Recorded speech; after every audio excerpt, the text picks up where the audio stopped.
Glass cracked under my palm as the music drowned my name. And Ethan said, "It was nothing, Lena," with a laugh that shook the room. I heard a voice memo play on his phone.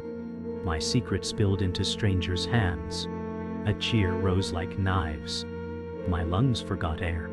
Sara pressed close and whispered, "Stop listening," but the chorus kept ripping. Ethan pocketed the truth and smiled for the crowd. I stepped back and felt the floor tilt. "You promised me," I said, steady and small. He shrugged, as if promises were napkins. Marco's eyes found mine by the door, soft with questions I could not bear. I tasted metal and memory. Years of trust flashed like film catching fire. Ethan said, "Don't be dramatic," and the word dramatic split me open. I saw late nights, shared victories, and stolen fries, all folding into ash. The room chanted his name, while my name became silence. I said, "You fed my trust to strangers." He blinked, almost proud. A glass dropped and burst between us. The crash answered for him. Silence trailed me into the stairwell, heavy as wet wool. Sara said, "He wants you cornered," and the words found old bruises. My phone buzzed with the memo link, bright as a dare. I did not open it. I saw summers we built on cheap pizza and big plans. Ethan's laugh used to warm cold nights. Now it scraped bone. Marco called my name again, gentle as a handrail, but I kept moving. I counted steps to keep from breaking. The city hummed beneath us like a lie we both believed. Sara said, "He is not your past," and I wanted to believe. My chest pressed against the memory of promises whispered in cars at dawn. Trust had always felt indestructible. I learned it could shatter like glass. The stairwell smelled of rain and lemon cleaner. I wiped my eyes and tasted salt. I said, "I gave him everything," and the stairs swallowed the echo. We met at 19 over burnt coffee and a busted printer. Ethan said, "We'll fix it, watch," and we laughed while ink stained our fingers. He handed me courage, like it cost him nothing. We traded nights for dreams and called it investment. I learned his tells, the tap of his ring on wood, the tilt of his head before a lie. Back then I thought it was charm. I kept his secrets like postcards no one else would understand. He kept mine like a vault. Or I believed he did. Sara warned me that loyalty can be blindfolds with pretty names. I waved her off and called it faith. The city felt ours when we were broke and fearless. We promised to share winds and weather every storm. I did not know the storm would be him. Memory felt sweeter than air, and it burned my lungs as I breathed it. Back on the rooftop, the DJ slid to a slower track, like pity and vinyl. Ethan drifted toward another circle, basking in attention. I felt the draft left by his absence more than his presence. Marco reached me at last and said, "You do not have to prove anything." His eyes searched for the fracture line. I could not point to one. There were many. Sara stood guard near the door, a lighthouse in gray. I thought of the memo waiting on my phone, a trap disguised as proof. If I played it, they would hear my story in his voice. If I refused, the room would write its own legend. My mouth felt like paper. I said, "He thinks my silence is surrender." Marco nodded and did not let go of my sleeve. The beat thumped like a clock, counting down to something we could not avoid. The manager killed the music for a heartbeat, and the hush felt holy. I stepped into the center as if pulled by tide. Ethan turned with stage light in his smile. I said, "Return what you stole." He raised his brows like I had told a joke.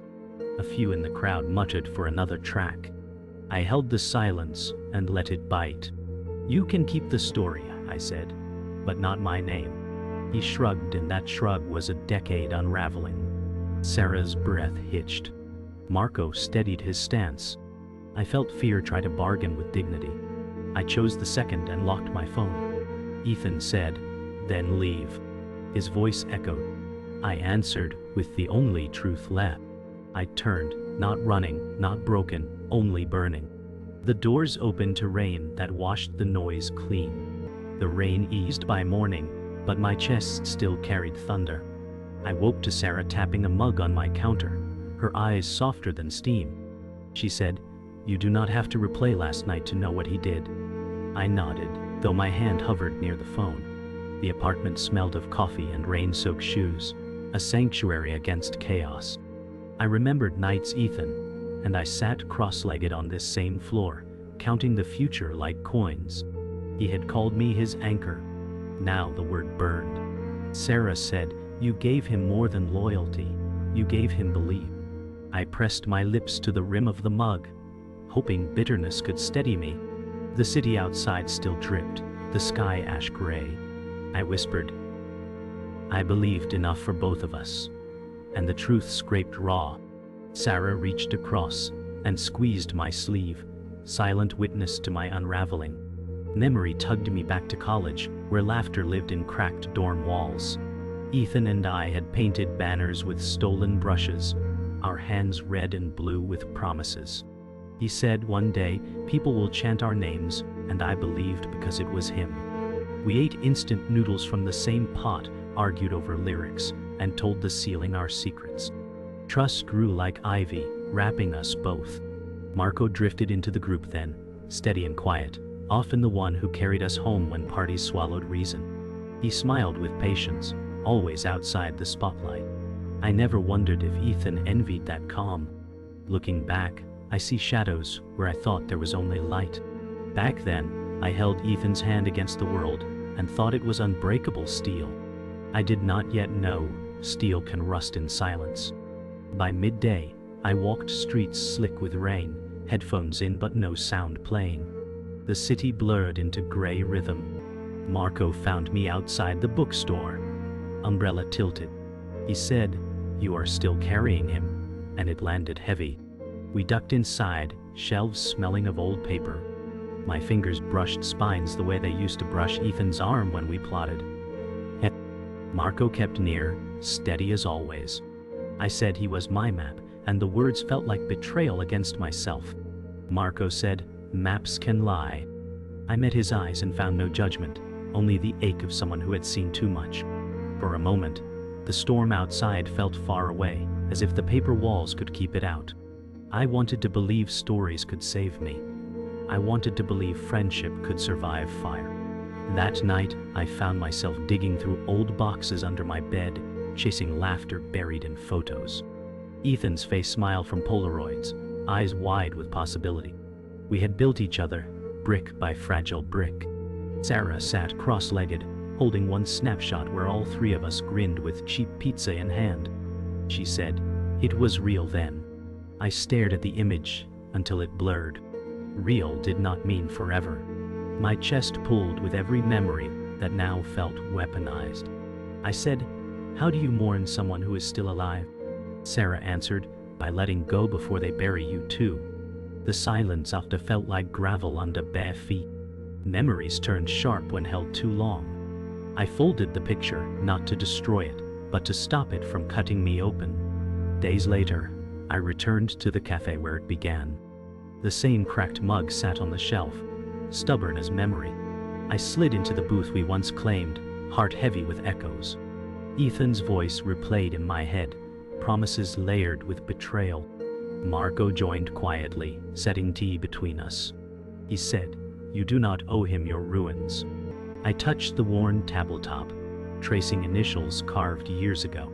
My chest swelled with ache and defiance. I said, "He took my trust, but he cannot take my story." Marco nodded, the kind of nod that plants roots. The cafe hummed with strangers' laughter, and for a flicker, I felt the world still held warmth. Trust had broken, but I remained breathing. That had to mean something. By afternoon, the city wore a tired shine, and my inbox pulsed with rumors shaped like questions. A clip of my laugh, captioned cruelly, traveled faster than breath. Ethan said, "Let them talk," in a text that felt like a shove.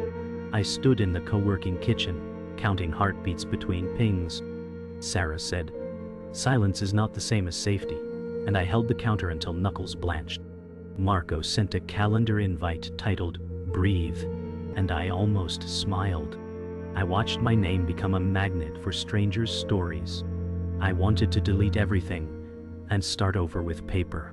I said, "He is writing the weather," and the sky agreed with a low, aching gray. Somewhere music rose from a window, and I missed the sound of truss. The board we had pitched to for months reached out with a sudden chill. A partner wrote, "Concerns arose," and I tasted copper dread. Ethan said, "I already handled it," but he had not. Our slide deck appeared in a thread where it did not belong. I traced his fingerprints in the phrasing, like a detective with a broken light. Marco said, "Name the wound," and I whispered, "Exposure." Sara paced, listing steps to contain the leak. I watched a dream lose altitude and wobble. I said, "He wants the fire to look accidental," and the room smelled like smoke, only I could sense. Outside, sirens stitched the evening together with fast, bright lines. That night he called, voice warm, like an old song that now hurts. Ethan said, "We can fix optics as if truth were a filter." I walked the block in circles, passing the same lamplight, until it knew my name. He joked about my stubborn spine, and I heard steel in my own breath. I said, "Return what is mine," and he laughed softly, a sharpened feather. He dangled an offer, a public post framed as apology yet written to crown him. I felt the click of a trap built from flattery. Sara texted one word, "Don't," and the word steadied my pulse. I let the silence widen until it became a mirror he did not like. Morning pressed in with a headline that felt like a dare. A blog spun my secret into a ladder for clicks. Ethan's quote glowed at the center like a sainted lie. I read the lines twice and felt my ribs count themselves. Marco said, "Truth is patient," and slid coffee across the table. Sara compiled receipts, a careful archive of harm. I said, "If I speak, he will turn volume into smoke," and they nodded, already ready. We outlined steps on a napkin, a plan drawn small but fierce. I signed my name as if reclaiming a boundary on a map. Alt. The paper held steady under my hand, braver than I felt. We met the investor who still believed doors could close gossip out. The office smelled of pine and printer ink, a small mercy. She said, "Tell me what was yours," and I laid out timelines like fragile glass. Ethan's name sat on each date like a thumbprint. Marco handled gaps with quiet facts. Sara guided breath when words shook. I said, "We built this together, but he sold the part with my heartbeat." The room did not flinch. The investor leaned back and said, "Show me how you stand without him." I straightened and felt the floor remember me. For the first time in days, my voice carried its own weather. The truth arrived not as thunder but as a knife wrapped in velvet. A friend forwarded screenshots, Ethan's chat with rivals, my secrets traded like cheap currency. He said, "She never knew her worth," and laughter filled the bubble. My chest turned to ash. Sara whispered, "He sold you for applause," and her hands shook holding the phone. Marco stared at the screen as if trying to will it blank. I said, "He did not just betray me, he auctioned me." Silence bent around us, heavy as lead. Every promise he made fractured in my ears.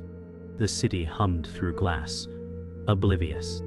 My heart beat like an alarm, but the alarm came too late. The next day, whispers turned into headlines. Ethan was framed as bold visionary, while my name slipped beneath his shadow. I read the article 3 times, each word, another theft. He said, "I built us, though I remembered building him brick by brick."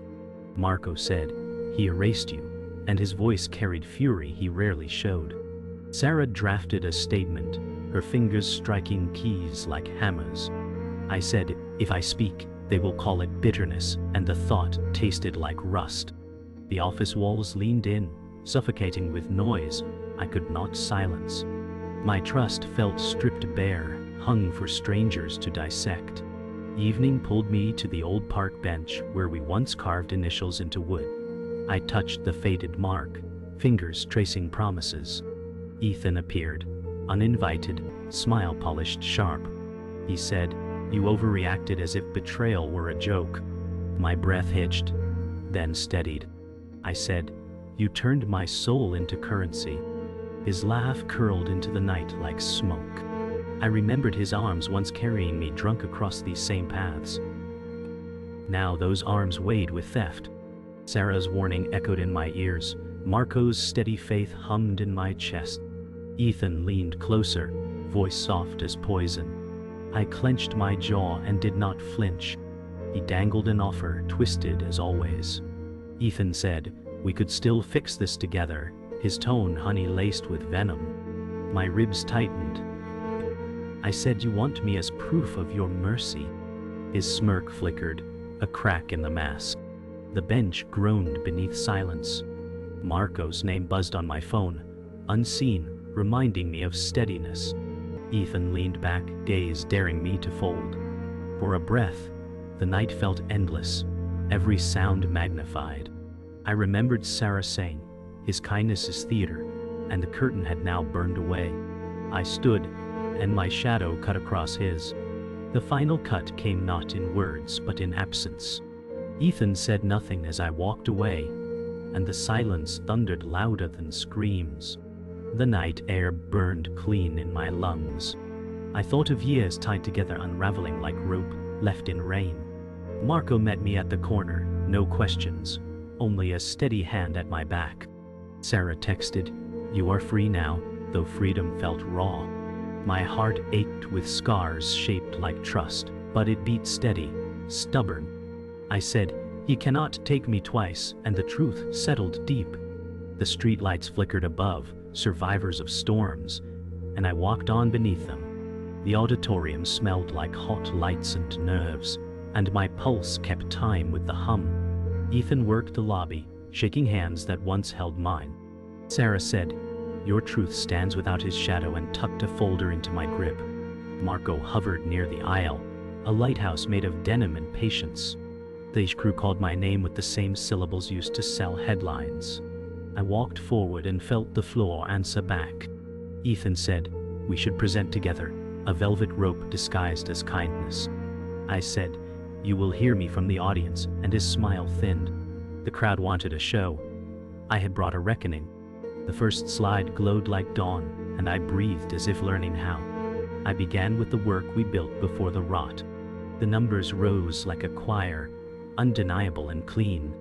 Ethan laughed once from the dark, and the sound tried to stain the air.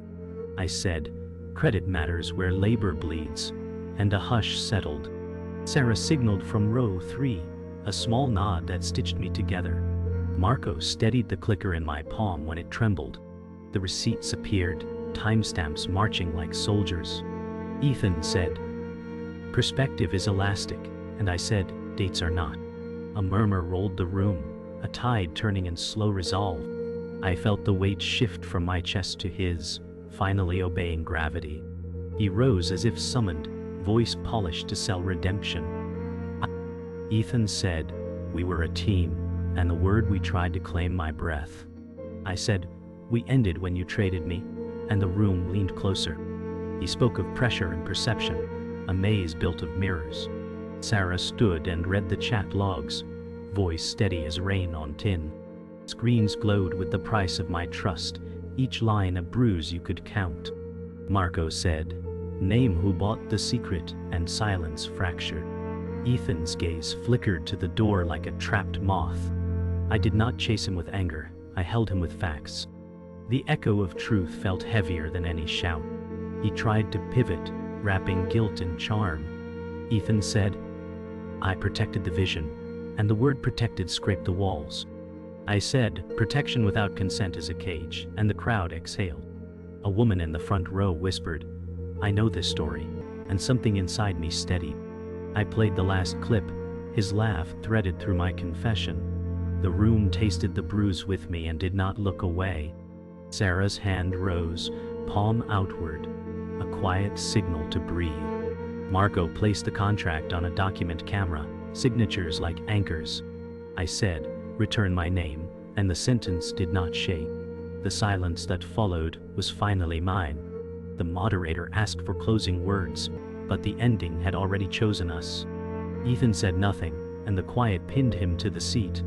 I said, "I will not bleed for your legend," and the audience held the line with me. The lights felt less like interrogation and more like sunrise. Sara exhaled a laugh that sounded like relief learning to walk. Marco squeezed my shoulder, a promise without noise. I packed the folder and left the clicker on the lectern. A small surrender that felt like victory. Outside, night air met my face with honest cold. I did not look back to see if he followed. Some storms end when you step out of them. Morning came quiet, softer than I deserved. The headlines moved on, chasing fresher chaos. Yet, inside me, the echo of betrayal rattled like loose glass. Sara brewed coffee in silence, her eyes tired but kind. She said, "You do not need the world's forgiveness, only your own." And the words ached like medicine. Marco leaned against the window frame, watching the city stretch awake, his presence steady as brick. I said, "I am still carrying him," and Sara shook her head gently. Marco replied, "You are carrying yourself now, heavier but unbroken." The truth sat between us, fragile but whole. I returned to the rooftop where the first fracture bled. The glass had been replaced, but the memory still lived in the cracks beneath my ribs. The city below hummed, unchanged, indifferent. I leaned against the railing, breathing rain-clean air. Ethan's shadow no longer followed me here. I said softly, "You will not haunt this place forever," and the night did not argue. Marco arrived minutes later, wordless, his coat draped over my shoulders. Sara texted a single heart, proof that distance did not dull loyalty. For the first time, the rooftop felt mine again, not his stage. I dug through my journals, ink-stained pages that carried laughter and midnight vows. Each entry once worshipped Ethan's presence, now exposed the cracks I refused to name. I whispered, "I wrote you immortal," and the words broke in my throat. Sara sat nearby, cataloging evidence, her patience endless. She said, "Memory is not scripture," and I felt the weight of that truth. Marco flipped through a notebook, pausing at a sketch we drew together years ago. He smiled faintly, then slid it back to me. I tore one page free, folded it, and let the rest stay buried. We met by the river where silence carries more weight than words. The water moved steady, unhurried, a teacher I had ignored. Marco skipped a stone, its ripples chasing themselves outward. He said, "You can let it sink or you can let it move," and his eyes never left the water. I said, "I want to stop drowning in echoes," and the breeze answered with soft applause. Sara arrived late, breathless from running, and laughed when she saw us quiet. She said, "Healing looks boring, but it is loud inside." I leaned into the wind and let it take what it wanted. That night, I wrote a final letter I would never send. The words were sharp, but honest, carved from scar, not wound. I said on paper, "You will not own my silence anymore," and folded it with care. Marco lit the fireplace, the first spark blooming against dry wood. Sara held my gaze as I dropped the letter into flame. It curled, blackened, and vanished into ash. My heart beat steady, not racing. I whispered, "Goodbye," and no echo returned. For the first time, the silence was not empty. It was mine, unbroken, alive. Dawn peeled the night off the city, and for once the quiet did not threaten me. I walked the block where gossip used to bite and felt only wind. Sara said, "You look lighter," and I tested a smile that did not crack. Marco carried takeaway cups and bumped my shoulder like old times. I said, "The story is still mine," and the words landed like keys in a lock. A bus rolled past with yesterday's headlines fading on paper, and I did not flinch. I remembered the glass, the memo, the stage, and how my name survived them all. The sun climbed, unbothered by our small wars, and I let its warmth draft a new border on my skin. At the cafe, the barista slid a cracked mug across the counter, the same one from the beginning. I traced the chip and felt time fold, without caging me. Marco said, "You did not win by hurting him," and I nodded, because survival was not a duel. Sara opened her notebook and crossed out a list titled Damage Control, then wrote Future. I said, I want quiet work and loud joy, and the thought rang clear. The door chimed and strangers laughed at their own stories, leaving mine to breathe. The world did not bow, yet it made room, and that was enough for morning. By noon, the river called me back to its steady grammar. I stood where the wind had once carried my grief, and found it lighter. Ethan's name arrived in a notification, an apology shaped like a press release. I let it sit unread, a stone left on shore. Sara said, closure is not a gift he can give, and the river agreed. Marco placed a flat pebble in my palm, and I threw it clean. The ripples stitched outward, then disappeared without needing witnesses. I said, I am not the echo anymore, and silence answered like a friend. Afternoon brought a visit to the investor who stayed when others scattered. She said, build it clean, and I felt permission settle like sunlight. We sketched a smaller plan with sharper edges, no space for borrowed glory. Marco outlined milestones, steady voice anchoring the room. Sara mapped risks with a pen that refused drama. I said, we move without his gravity, and the table felt less crowded. The future did not roar. It clicked, measured, and kind. Outside, clouds parted just enough to prove the sky could change. Evening found me on the rooftop again, not to revisit wounds but to mark an ending. The city pulsed, but my pulse no longer matched it. I said to the wind, you cannot have me twice, and the words traveled farther than fear. Sara and Marco stayed a step behind, witnesses without weight. I held my phone, opened the old memo, and deleted it without ceremony. No thunder followed, only air. I turned toward the stairs, lighter by a name I reclaim. The last 10 seconds wrote themselves in quiet ink that will not wash away.